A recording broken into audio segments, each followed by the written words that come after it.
It was a major day in the high-profile multiple murder trial of Cody Legebokoff. Today, the Prince George man took the stand to defend himself against 4 first-degree murder charges. According to his lawyer, Legebokoff chose to testify to give his version of the story. The question of whether Cody Legebokoff would defend himself was answered within minutes.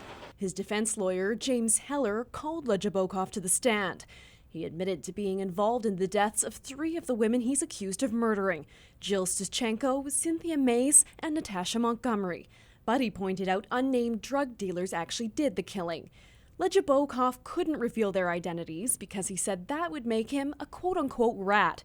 He says inside federal prison, that would put his safety in jeopardy. Legebokoff said the first murder happened Thanksgiving weekend 2009, inside his home on Kearney Street. He described a party full of alcohol and cocaine use.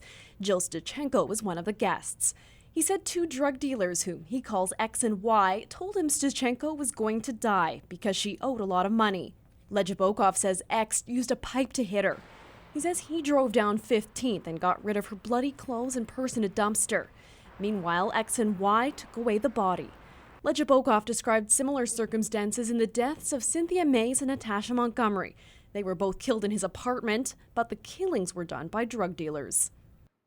Several victims' family members were on hand to hear Legebokoff's version of events. We would probably provide an opportunity for a debrief after the fact, set something up so that people have a chance to talk this through. Krista LeVar has been counseling them throughout the court process. I didn't know if the accused would take the stand or not, so that there's always that question in people's mind, but you know, the law is the law and you have to hear both sides of a situation. I think that they knew that this was an option. To hear these details from the accused, she says it stirs up new emotions. I'm just really proud of them, and it must be really, really difficult for them to be sitting through just the whole court process itself and hearing about their loved ones. So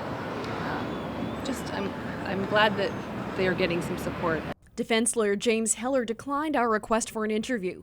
No word yet on how long the defense will take as Legebokoff gives the court his version. Camille McDonald, CKPG News.